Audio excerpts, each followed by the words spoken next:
Welcome back, Tiger fans, to Rockin' Radio's football podcast. I'm Nate Edwards. That's Nathan Hurst. This is Before the Box Score, post-Texas A&M edition.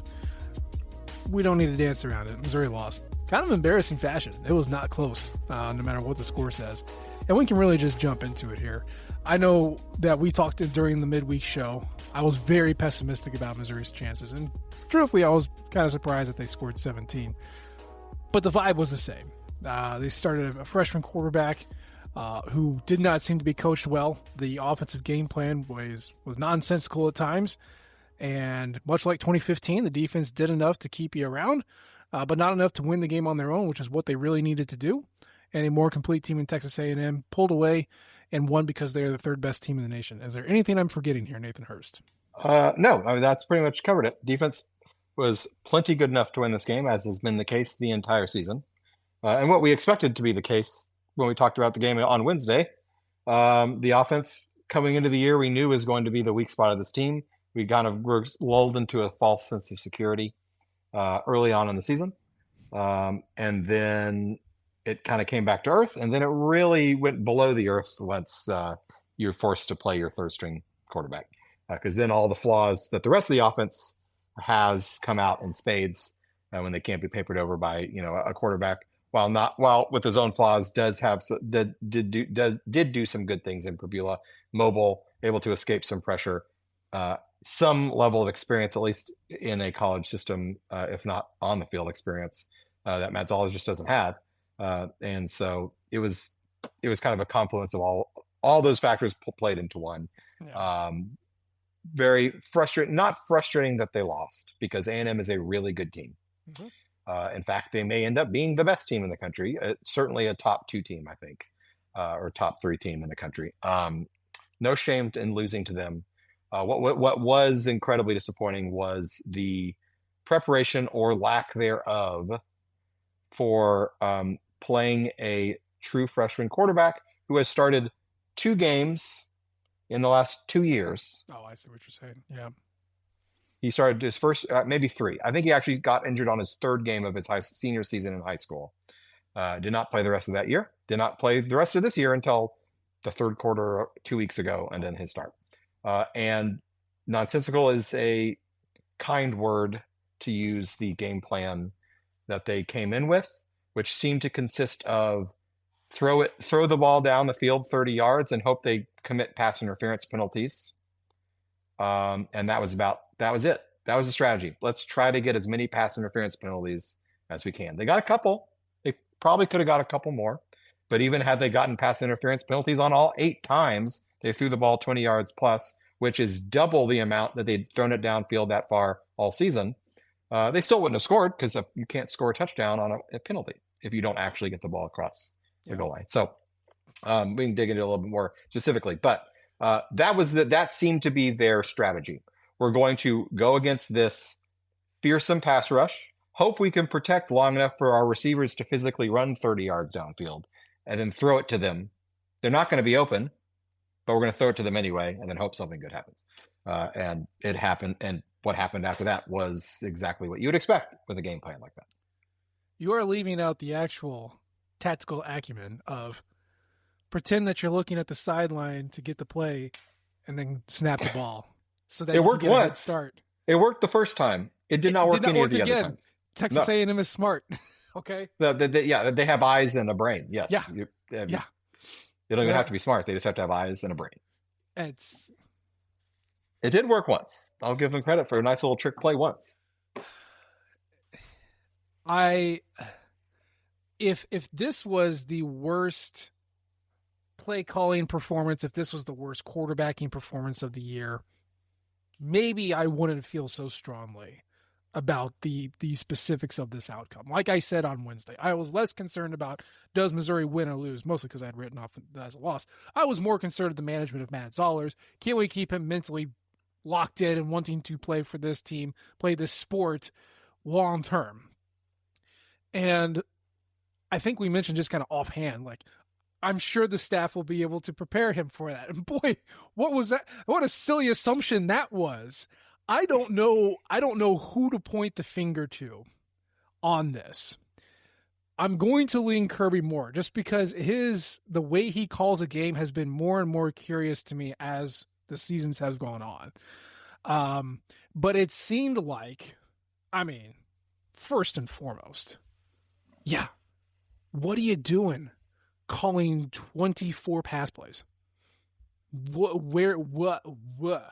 Why? Why would you do that against this team with this quarterback? But maybe they saw something. Maybe I'm an idiot. Why was it that he threw 20 plus yards down the field 8 times? Was that the design, like you said? Hey, we're going to get pass interference, which they clearly were not calling outside of the one against Stephen Hall in the first drive. They did not call it, hardly at all. So did you coach him to throw it 20 plus yards down the field, or did you coach him, hey, read your first man, and if not this, chuck it to Dom Olubade? Was that the plan? Because that's what it ended up being.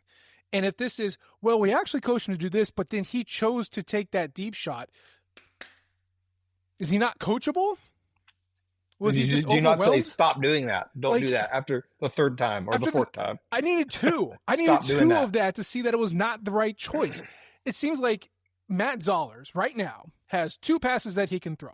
One is as hard as he can, 3 yards across the middle, or a rainbow loft and hope that PI is called. Those are the 2 throws that he has.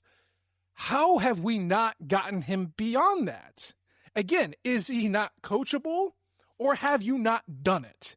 And because Kirby has had such curious play calling schemes, really odd game plans, and just it doesn't seem like there's a lot of creativity to him, at this point I'm going to point the finger to him and say, I don't think you've been coaching him up this entire time, even though after play 9 of the first game, Matt Zollers was always 1 play away from being your starting quarterback, and he just looked completely unprepared. Yeah, what's so bizarre is, you mentioned the fastball, and that was absolutely true. He looked mirror image to what freshman Drew Lock looked like when tossed onto the SEC field way before he was ready. Drew Lock had the exact same problem. Throw it 99 miles an hour to the tight end who's running a 2-yard route, and it's just uncatchable. But what was strange, and I don't know if it's Zollers or the coaches or what, he looked very different than he did against Vanderbilt in just the very short amount of time there. The routes he was throwing were different. The pace of the ball was different. And maybe it's because he didn't have 2 weeks to psych himself out to come in and play against the team. Maybe you're tossing there and he didn't know what he didn't know. And he was just kind of, and how they didn't get him to that state of mind. And that's, back to the coaching versus, spend 2 weeks psyching yourself out. And like, oh my gosh, this pass rush is, I got to get the ball out and I got to throw it really hard. And I got, it's got to zip it in there. It was bizarre. The whole thing was bizarre. And they ran the ball 34 times. So it's not like they didn't run the ball. Well, so we'll call it 31 times. 3 of those were the sacks, or Zollers might have taken off once and then 2 sacks. So 31 called run plays. Not nearly enough. No, not nearly enough. But it's not like they refused to run altogether. It was the situational calls. That is especially second downs. They would run the ball on first down, which is an obvious rundown. They would stuff it. Okay, now it's second and long. We've got to throw it 40 yards downfield. No, you run it again. When you have a true freshman quarterback who is playing poorly, you run it again on second down. Okay, now it's 3rd and 10. What do? Do you throw it 30 yards downfield? No. You give the ball to the leading rusher in the country and try it again the 3rd time. Because hopefully, one of those 2 first downs, you will get at least 3 yards. You can pick up 7 yards against this defense on the ground. They did it multiple times. And Ahmad Hardy averaged 8.4 yards per carry. So it's 3rd and 8. He could pick that up on his average carry. But they didn't do that. And he only had 13 carries. That, a lot of that situational. Jamal Roberts got a lot of carries. Dude, more than usual. Incredible. And he played great. And I think the reason he had more carries is because a lot of those carries were actually in this first half. That kind of 2-minute. He's their 2-minute guy because he's a better pass blocker. But they ran the ball a few times, and he got those carries, which is why I think he ended up with more. And that's fine. He played well. I'm not saying he shouldn't have gotten more carries, but You still look at the guy who is averaging 8.4 yards per carry, got 13 carries. That means if he's averaging that high a carry per carry, he's not getting the ball enough, because that is too high of a yards per carry to feel good about how many times he's touching the ball. See, I disagree a little bit, and I know we've steered from Zollers to the running backs, which I'm fine with. But it's all part of the overall how they operated this how they prepared this offense, and we can't really say how they prepared it because we don't know how they prepared it. We saw the end result and how they ultimately called the game. Yeah, Ahmad Hardy has not been good in SEC play, and that is to be expected. Okay, like he came in and he tore asses up in the non-con against your FCS opponent, against Kansas, against Massachusetts, cool. Against Louisiana when they just ran it 58 times, like, okay, great. He has not been good in the SEC. Part of that is that his offensive line is not very good. Also, he is still acclimating. Cody Schrader was not good in his first year at Mizzou. Ahmad Hardy is going to be great next year. I guarantee you. But he has not been good. Against Auburn, his success rate, 29%. Against Vanderbilt, 40%. Against Texas A&M, I just had it. Where is it? 38%. These are all not good. Not good. Now, in that same time frame, Jamal Roberts, better against Auburn, better against Vanderbilt, way better against Texas A&M. Jamal Roberts had a 70% success rate rushing the ball yesterday. That's great. Yeah. And then it goes back, why were you not running him more? And that goes back to situational running. Yes, they ran the ball, 10 times on first down? Was it? Yeah. The split. Oh, my God. 16 times on first down to 7 passes. Are you trying to protect your freshman quarterback? Stop running the ball on first down. First down is pass down. Okay? If you have to pass the ball, which you do if you're not a triple option offense, if you have to pass the ball, you do so in situations where it is not asked for, when defenses are not expecting it. First down is a great time to do that. Then, even if it messes up, I don't care. If it's second and long, second 7+, whatever, run the ball anyway. What you're trying to do is you're trying to keep them off of their anticipation, what they expect to be. And Caden Green said it in the postgame. Dude, they knew our plays. Part of that, I don't care. You're a freshman. Your book is scaled back. There's only so many things you can call. But they knew what was coming, is the point. They knew it was going to be a passer. If it's a run, if it's first down, it's going to be a run. If it's second or third and long, it's going to be a pass. And that's all they needed to know. Exactly. 16 runs called on first down to 7 passes. Second down, you had 9 runs. What was the average second down when you ran the ball? 6 yards. What was the average second down when you passed the ball? 7+ yards. Okay? It seems like a very if-then chart. Kirby goes, second and second or less, okay, run the ball. Second and 7 and more, pass the ball. And then Texas A&M, Mike Elko, who's been coaching defense for longer than we've been breathing air, goes, all right, I got it figured out. That was easy. Now what? And that was it. That was it. Third downs, you had 7 runs, 6 passes. And again, the third downs in which you ran the ball, 3rd and 5 or less. The third downs in which you pass the ball, 3rd and 6 or more. This is not hard to figure out. You're trying to protect your freshman quarterback. You have to do things that are not either going to your tendencies or something that makes a ton of sense. And Kirby Moore did neither. He just made the obvious choice, and it did not put Matt Zollers in a position to succeed. And then, oh, by the way, he didn't seem to be coached on how to read a defense, so he just chucked it downfield and hoped for a prayer. And so that's how you turn a guaranteed loss, which I was thinking, into a frustrating loss, because you did nothing to prepare him or put him in a position to win. And then what the hell have we been doing for the past 2 weeks? I am beside myself. And it's another thing if the defense also was porous and, was giving up. Ultimately they gave up some big plays at the end of the game. It was over. 68 plays, man. But if look how they played in the first half. If this game was managed well going into even, regardless of how the plays were called, if they had managed it correctly at the end of the first half, and this is on Drinkwitz much more than on Kirby, I think, you're going into halftime 7-0, getting the ball. Mm-hmm. You're feeling okay about yourself from just a mental standpoint, because okay, It's a one-score game. Yeah, we haven't moved the ball yet, but we haven't done anything stupid. We haven't turned it over yet.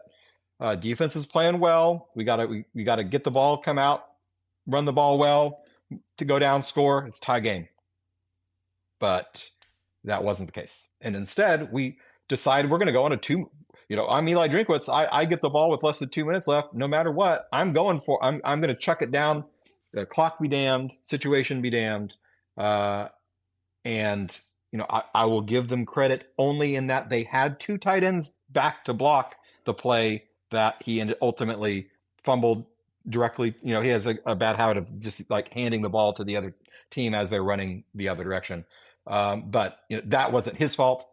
They had 7-man protection on that pass play, and Jordan Harris got absolutely run over, and Jude James didn't really do much Not a better. blocking guy.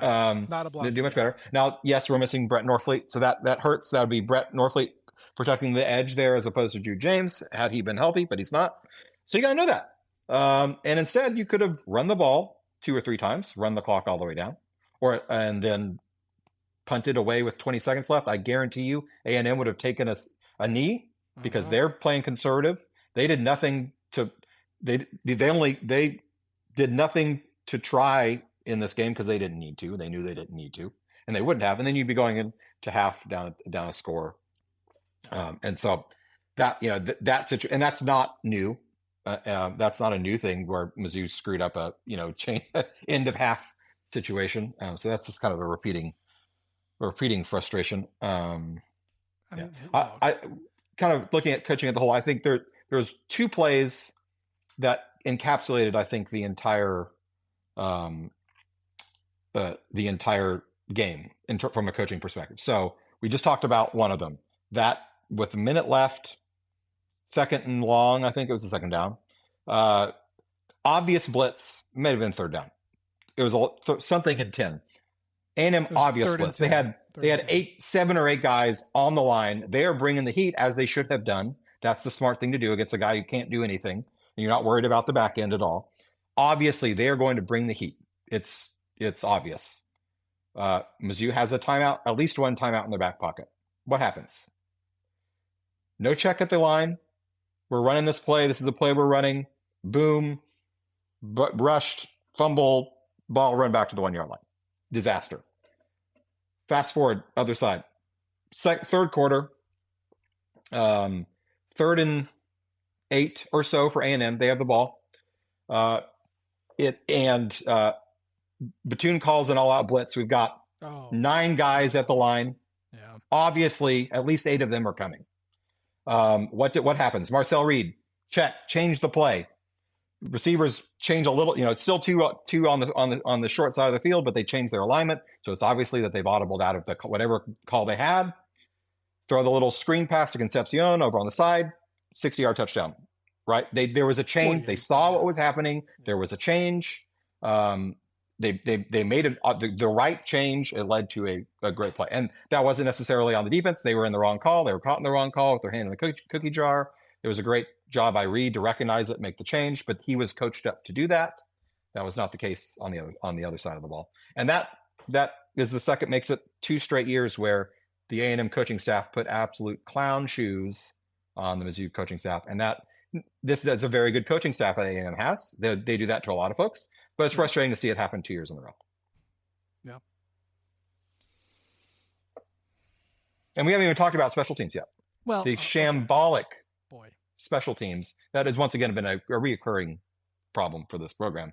I don't even know if it's worth getting into that, but I was going to say, when's the last time you felt good about special teams? We'll take the field goal kicking out of it. That's its own issue that has been discussed, and not necessarily coach's fault that our kicker is hurt. But the fake punt, which might have been the worst coverage of a fake punt that I've ever seen. We've got the just deciding not to field a kickoff because that's not something you need to do. We did have one long kickoff return. That was great. Yeah. We also had another one that was called back and put on the 6-yard line. So that wasn't great.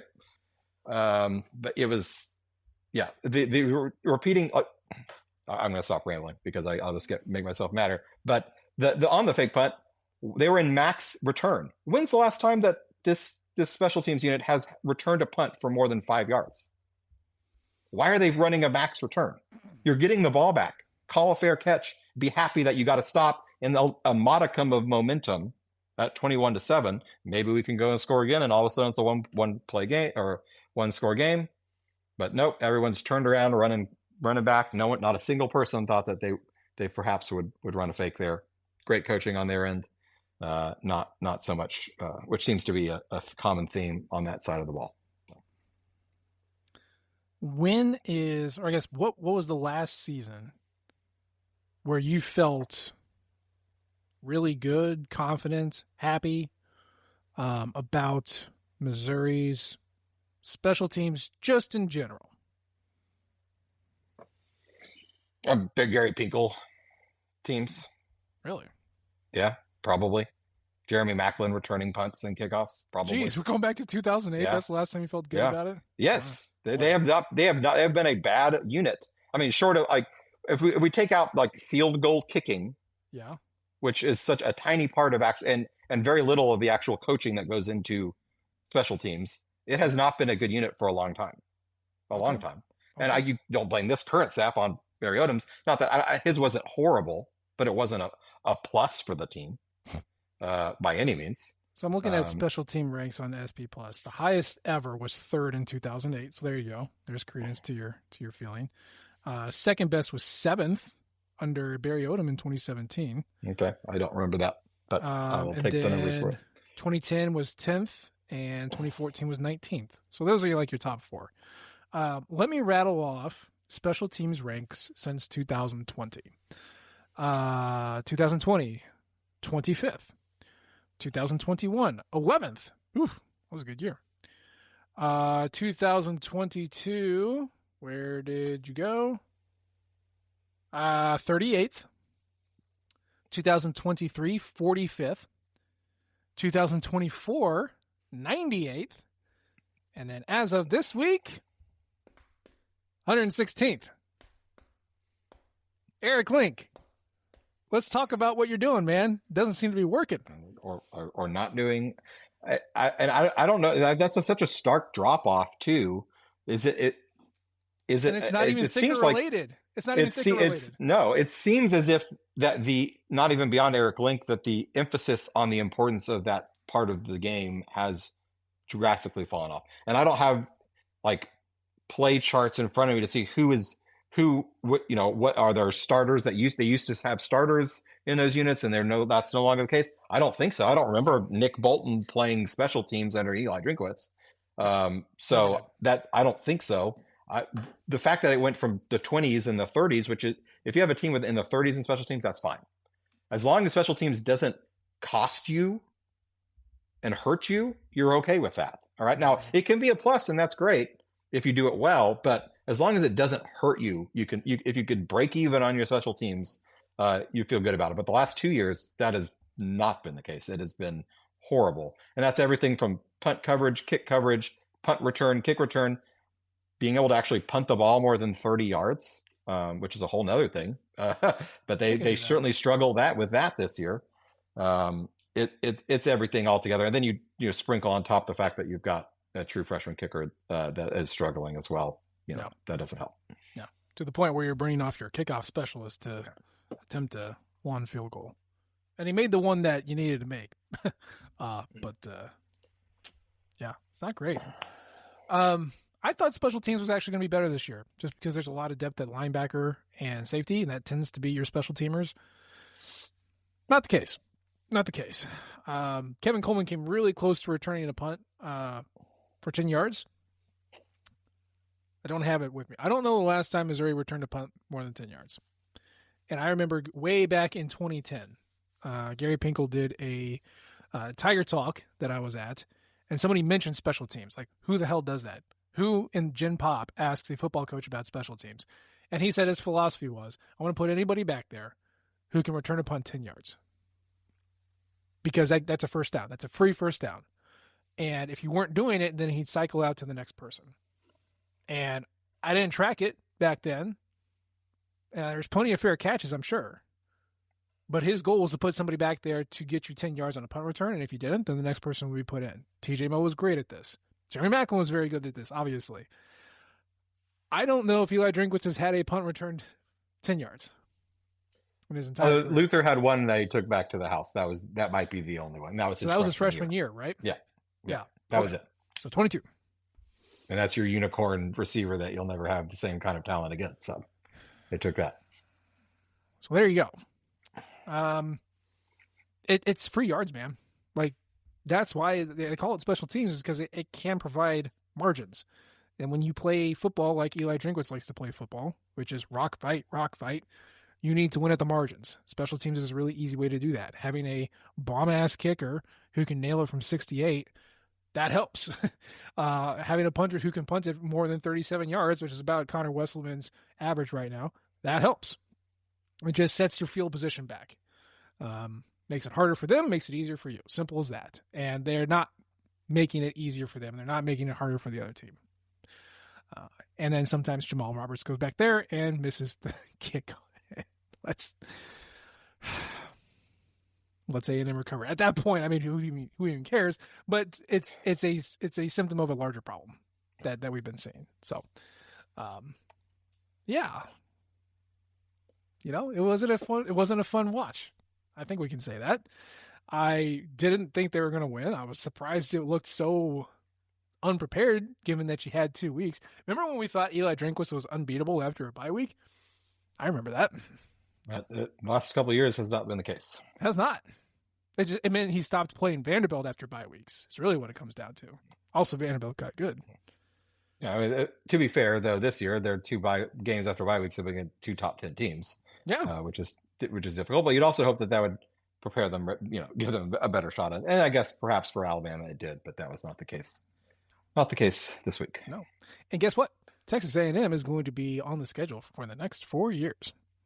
Yeah, that's a lot more Mike Elko coaching staff versus they're in your pod. They're in your pod. Unless, Kansas State gets a wild hair to fire their dynasty building college coach and hire Colin Klein, or some G5 wants to take a look at him. He's not going anywhere. He's getting paid $1 billion to be awesome. So they're not going anywhere. It's just rough, man. I don't mind losing. I really don't. I'm more of a process guy, big picture guy. Individual losses don't really annoy me as long as you're winning bowl, like being bowl eligible and keeping it respectable. I'm okay with that. I do have a problem when it doesn't look like you prepared. If you did prepare, it was stupid. And if it was stupid, or preparing for the wrong quarterback to play. Boy, that's happened before. Yeah. And yeah, I don't know about Mr. Zollers. I worry about him. Either he's been giving bad information or doesn't know how to act on it. It's one of the two. And he is only 19. He is starting his first game, like you said, in 2 years. And I don't want to take too much away from that, but I have not been impressed with the play calling really over the past 2 years. The management of the offense has not been super impressive, and this was just another feather in that crappy cap. And until proven otherwise, I'm going to blame the guy who's sitting in the chair and on the radio. And I don't really know what to do about that. I cited the number of times they ran the ball on first down. And, he just strives to be balanced, and I understand that. Because, again, I'm also the guy, you want to talk about going back in time, 3 years ago, I did a whole ass article on Rock M Nation about how Eli Drinkwitz only called the same 5 plays over and over again, and refused to go for the jugular at the end of the second quarter, when you're going into the middle late or whatever. I criticized him for that. And he went and got an offensive coordinator who did value balance at all costs and did encourage going for it at the end of the second quarter. And now it's not working. And now we're going, what the hell's going on? Situations are different. You have a freshman quarterback and you have 2 awesome running backs.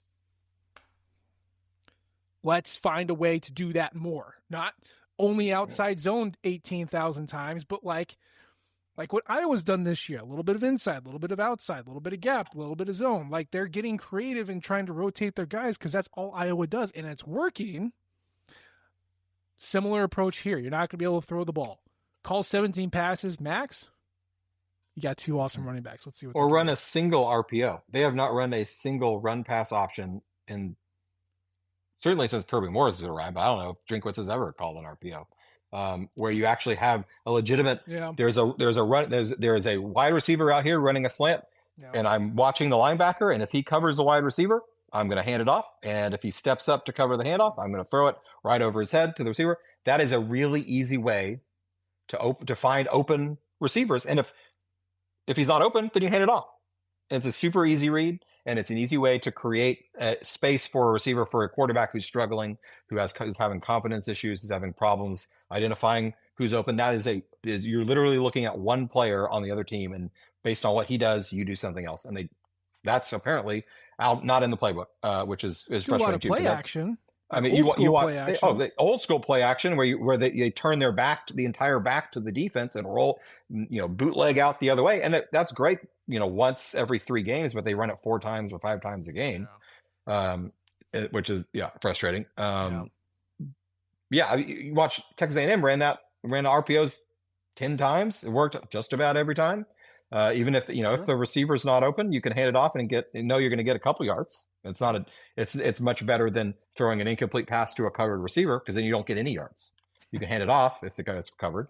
You got 2-3 yards at least. And with these running backs, you might very well get more than that. Yeah. But that is not something that they've run all season for sure. Really, since Brady Cook was the quarterback, I cannot recall a single RPO.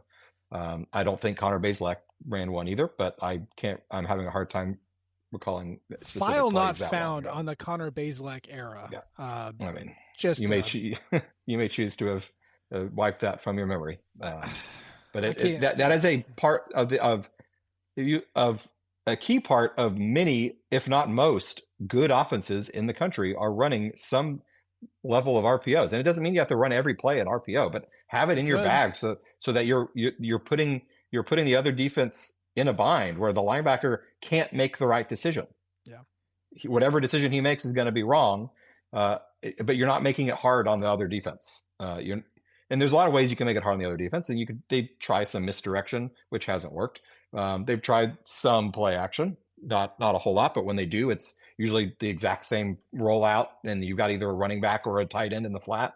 And best case scenario, and they're open, you hit it to them and get 5 yards. And that's kind of the extent of their let's make it difficult on the other defense. Yeah. It's not working. It's staled out. Yeah. Texas A&M obviously knew exactly what was coming. And Oklahoma's going to know exactly what's coming as well. As far as Zollers goes, I'm going to give him a little bit of grace. Sure. We will find out a lot more, though, because we have a game next week and a game at the end of the year against defenses that are bad. Not just bad, if not horrible. Arkansas' defense is horrible. Mississippi State's defense, not good. So I think we're going to have to see a lot. I'm going to have to see a lot more out of him in those 2 games. I'm writing Oklahoma off already. In fact, I'd be fine if they didn't play him just to keep him not scarred mentally from that Brett game. Brown, come on down. Let's do it, baby. Just sacrificial lamb. Yeah. Tommy Lock. But if he goes 7 for 22 for 77 yards against Mississippi State next week, that's going to be a problem. I think he will. And if he has a less than 50% completion rate against the Arkansas defense, that you can sneeze and put up 300 yards on them, and they're going to quit by that point if they haven't already anyway. That's going to also be a problem. So that's what we're going to learn more about Zollers in those games. And he's got a chance. He can get better than it. There's only he can only go up. Yes. It's hard to go worse. It's hard to be worse. Yes, he can only improve. I don't think you're going to see it this year. I really don't. I mean, your best chance at a win is Mississippi State next week, and I don't think it's going to happen because that's not a great defense. It's fine, but you don't even have to be good to apparently befuddle Matt Zollers and Kirby Moore. They could win it. I don't know, but you're not beating Oklahoma, and you're not going to win at Arkansas because you're on the road.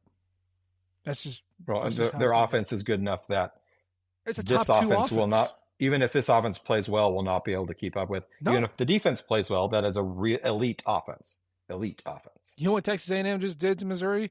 Arkansas can do that 10 times better. Arkansas scored 42 points against this Texas A&M defense. Arkansas is going to shred us, and we're not going to be able to keep up. So I'd say there's one win left on the schedule. which is going to be super disappointing. But it was always a bridge year this year. It was. I mean, revisiting expectations, 8-4 was kind of a successful season is 8-4. That's still on the table. It'll be hard to do, but it's still on the table. Yeah. 7-5 would not have been a disaster, and that kind of looks like what it might end up being. Yeah. Disappointing, not a disaster. It was always I think we had overinflated expectations. You start 5-0, sure, have a big top 5 team. You play well against the top 5 team. I wouldn't even say play well, but you compete. You're down to the wire against the top 5 team. Yeah. And then that gets, rightfully so, expectations come way up here from where they were, which was 8-4. And then that just makes it that much more of a kick in the nuts when it comes back to reality a little bit later on. Yeah. Especially when you have your top 2 quarterbacks get hurt. There's nothing you can, that's not something that you can control. The record here is not indicative of anything. Like I said, when Bo Pribula was face down in Vanderbilt, I was like, well, there it goes. I don't even care about what happens. It was all about developing Matt Zollers and preparing for next year. And that's why I'm so mad, because they couldn't prepare him. Yeah. They haven't done it in 2 weeks. Yeah. Now, here's your chance to get it better. Like you said, he can get better. Kirby Moore can get better. Game plan can get better. Show me that you can do that. If you can't do it against Mississippi State, boy, I'm not feeling good about this offseason, let alone anything else that's happening after that. So he doesn't have to throw for 300 yards against Mississippi State to feel better about it. No. But he has to have a completion percentage better than 50%, and he's got to stop throwing 99-mile-an-hour fastballs to Jude James on a 2-yard out route. Yep. If he can just pace his balls adequately, I would feel better about that, because that would immediately he would have had at least 3 more completions if he just threw like a normal person on those short routes. So he'd have at least 3 more completions. His yardage wouldn't have been any higher, but you'd feel a little bit better about 10 for 22 than 7 for 22. Sorry.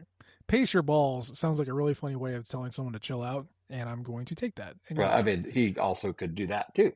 Pace your balls, Matt. Pace your balls. Well, we could go on and on about how awful we feel about this loss, but boy, for everybody's sake, let's just cut it there. We will be back in the midweek. We'll talk about Mississippi State. I still think it's going to be a loss. Let me take a look at the numbers, and I'll get back to you on that. Let me finish up Texas A&M first so I can get beyond the box score out, and you can read that piece of crap. But, whatever. It's fine. That's why I'm here. But, you know what? That's going to be the show for today. As always, hey, we appreciate the downloads and the subscriptions and the commiserating.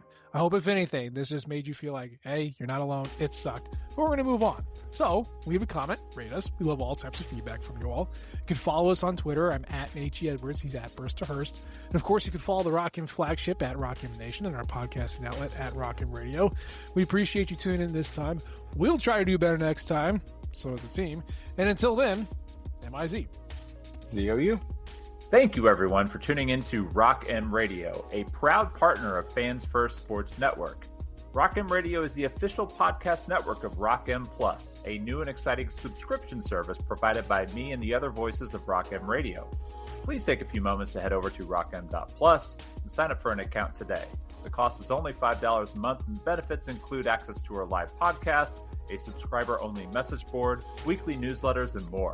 If you enjoyed this episode of Rock M Radio and would like to see more just like it beamed directly into your personal device, make sure to click the subscribe button below and tell your friends. Our podcast feed is available through the Apple Podcast app for iPhone, Google Podcast app for Android, whatever app you listen to your podcast. You can also find Rock M Radio on Spotify.